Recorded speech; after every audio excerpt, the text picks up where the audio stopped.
The history of the Jews in Europe is a history of exclusion, oppression and murder. But it is also a survival story of a people and a religion that began 3,000 years ago in Canaan and shaped world history. After the destruction of their temples, they lived in the diaspora. After the Holocaust, hundreds of thousands returned to their homeland and founded the State of Israel in 1948. There is still no peace today.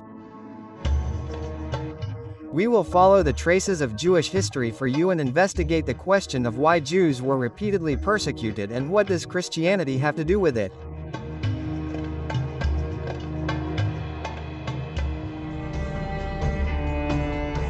The history of Judaism is described in the Hebrew Bible. An important part is the Torah with the 5 books of Moses.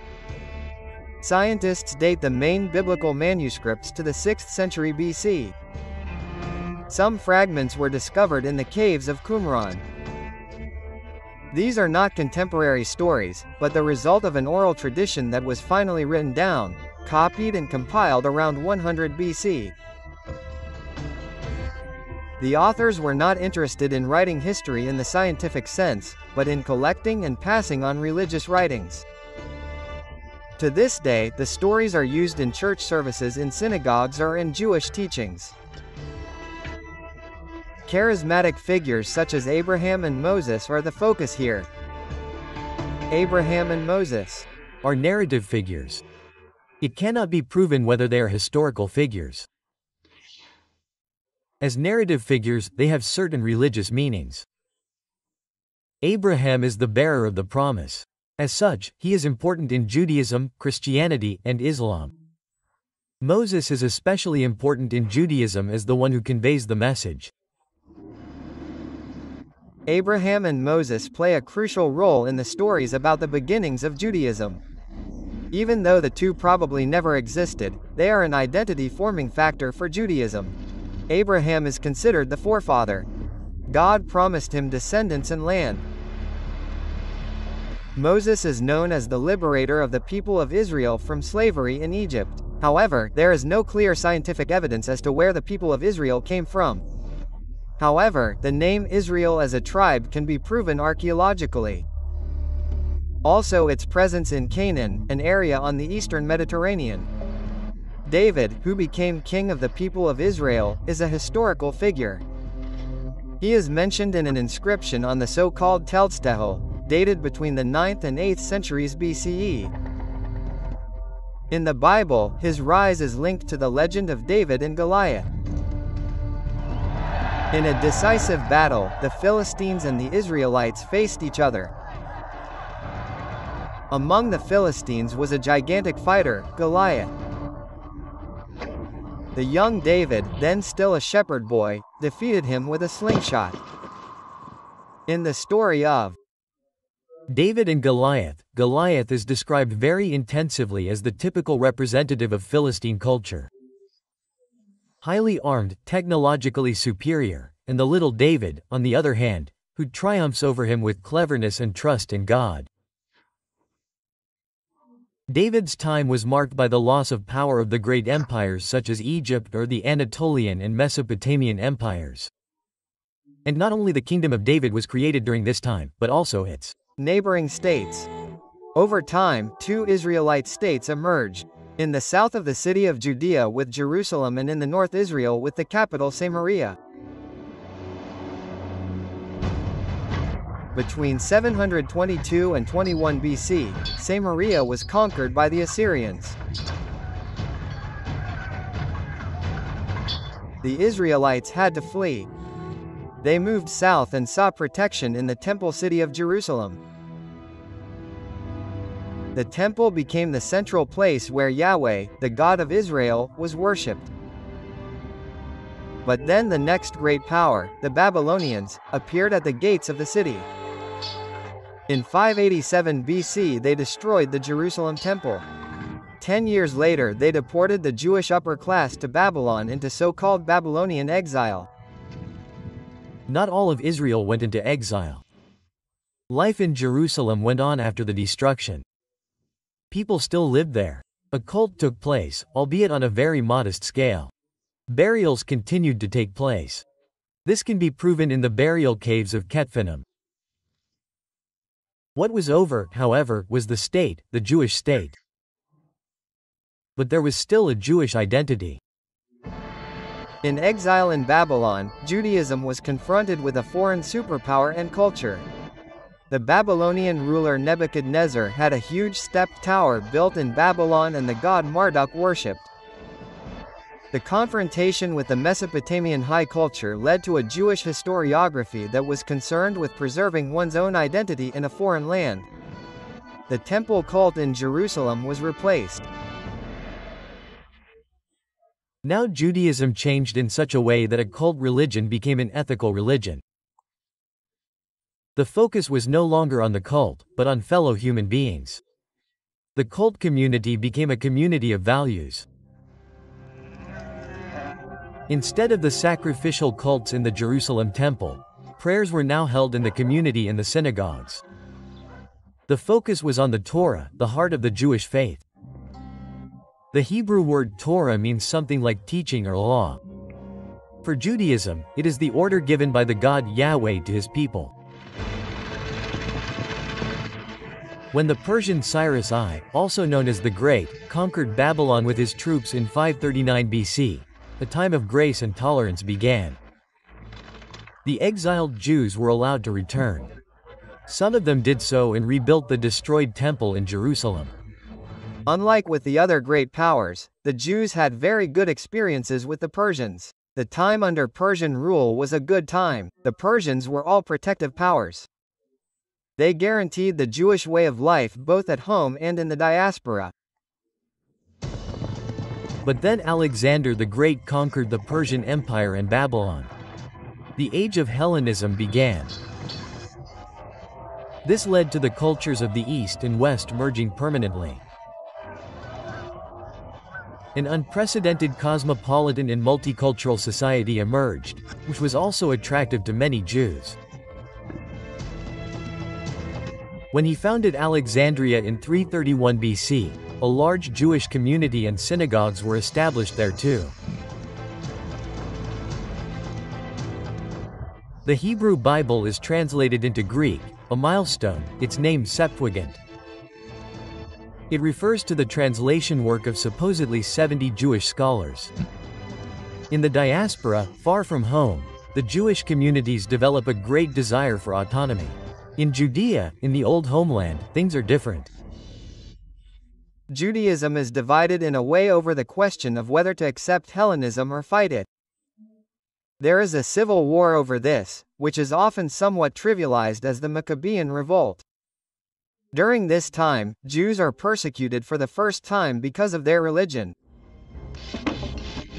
From 21 BC, King Herod the Great, appointed by Rome, begins to build a magnificent temple in Jerusalem. It develops into a religious center and place of pilgrimage. The temple, however, is under Roman supervision. Herod builds it out of political coolness. The long-established priests guarantee him domestic political stability. This changes after his death. The Roman prefect Pontius Pilate rules with a heavy hand. The crucifixion of the Jewish itinerant preacher Jesus of Nazareth on Passover between 30 and 34 AD also took place during his reign. The Passion stories speak of the involvement of the Jewish priestly aristocracy, the High Council and the inhabitants of Jerusalem in the death of Jesus. They are said to have handed him over to Pilate so that he could condemn him and have him crucified. This gave later generations the opportunity to make anti-Jewish interpretations. Historically, the situation is clear. The Romans, as the occupying power, are responsible for the trial and execution of Jesus. The fact that the evangelists wrote it differently is of course also because at the time in the Roman Empire they did not want to blame the Romans for the death of Jesus.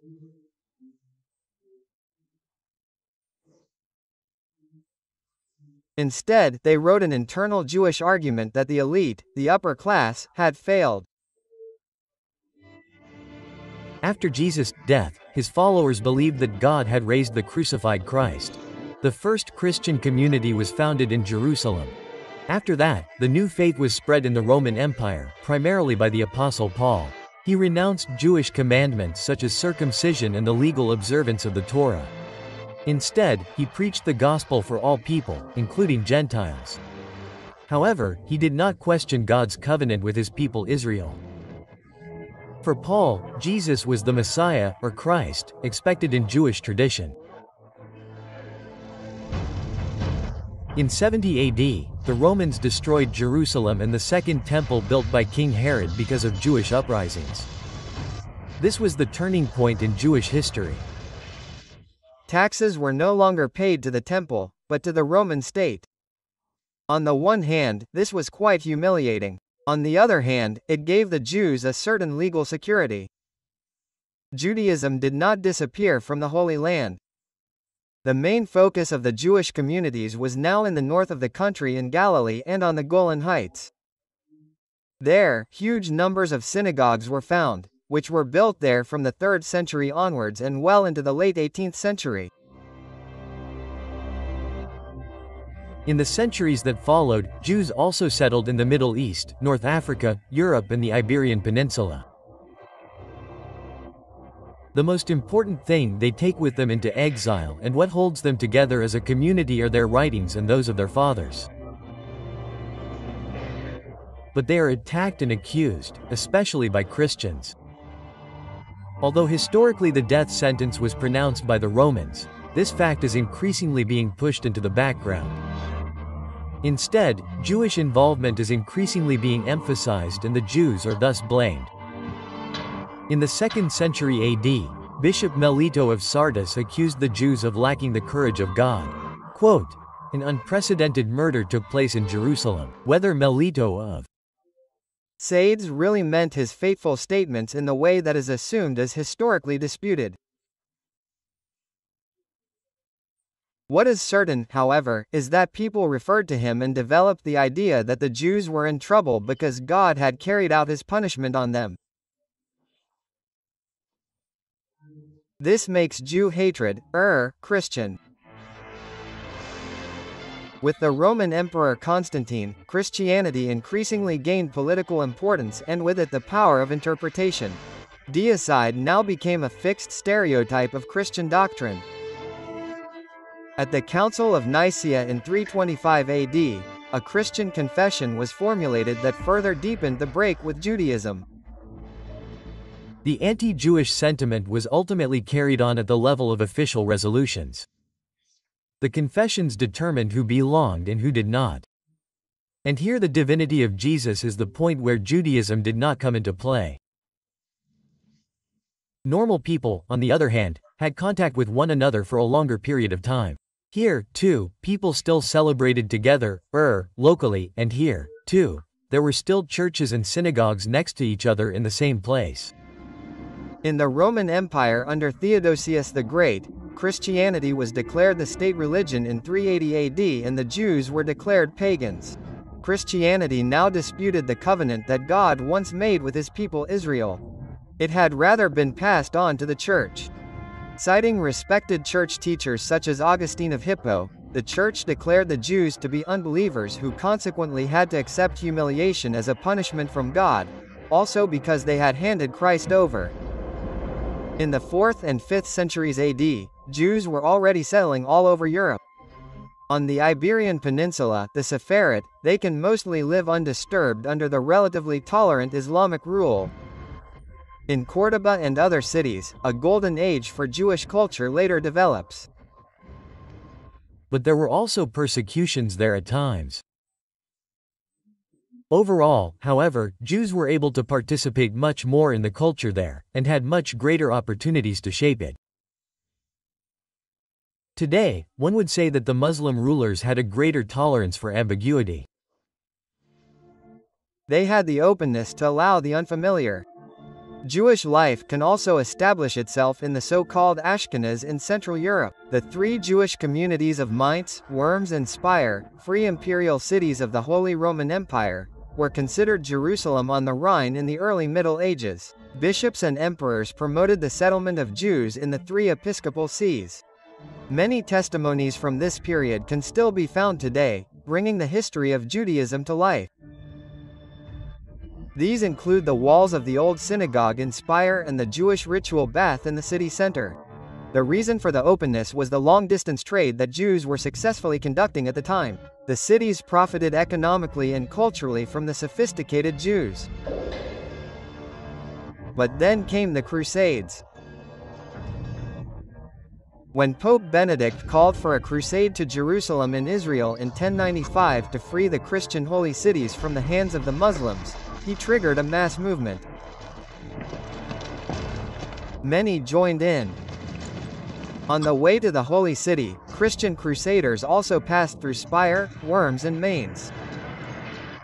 There were massive attacks on Jews, including assassinations. The Jew hatred in this particular situation did not come from above, but from the middle of society. It was not the popes who preached that a crusade should be waged against the Jews. Rather, the rising middle classes used the opportunity during the propaganda for the Crusade movement to portray the Jews as enemies of Christian Europe in their own country and thus persecute them. Synagogues were destroyed and Jewish writings burned. Conspiracy theories made the rounds. Jews were said to torment, torture, and even kill Christian children. The ritual murder legend arises, which says that Jews drink the blood of killed boys for ritual purposes. Humiliating depictions of Jewish sows spread. The reformer Martin Luther also became an ardent Jew hater. From the 13th century onwards, the stereotype of the Jewish usurer was added to the modern era. The truth: they are not allowed to join Christian merchant guilds and craft guilds. Land ownership and farming are also only possible to a limited extent. Many therefore take advantage of the Christian ban on interest and become moneylenders to earn a living. This is how the enemy image of the money-hungry Jew arises. When the plague breaks out in 1347, persecution begins. The Jews poisoned the wells, it is said. The hatred of Jews promoted by the Church leads to the greatest wave of persecution and extermination in history before the Holocaust. Some try to save themselves by converting. Even when Jews were baptized, this did not save their lives. Cynically speaking, it only saved their souls. Jews were generally assumed to be cunning. They were not believed when they converted. People always thought they were operating in the home and therefore continued to persecute them. In 1492, the Safi Jews were expelled from Spain. They moved to Portugal, the Maghreb, the Ottoman Empire as far as Damascus and Jerusalem. Most of the Jews from Ashkenaz migrated to Eastern Europe, where soon more than two-thirds of all European Jews lived. The French Revolution succeeded in reducing the influence of the Church on the state. The Declaration of Human Rights of 170,089 spoke of freedom, equality, and fraternity. In the age of European Enlightenment, Jews began to assimilate more and more. The German Jewish philosopher Moses Mendelssohn paved the way. Traditional Judaism opened up and began to reform. Liberal Judaism emerged.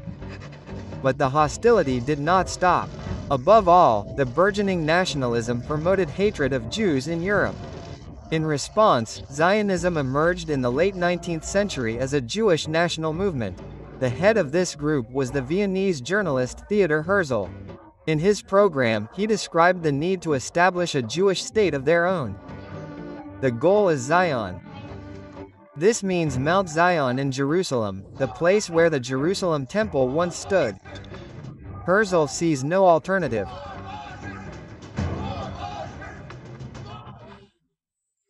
It is probably about the desire to live in a Jewish majority society and no longer to be afraid of persecution and expulsion.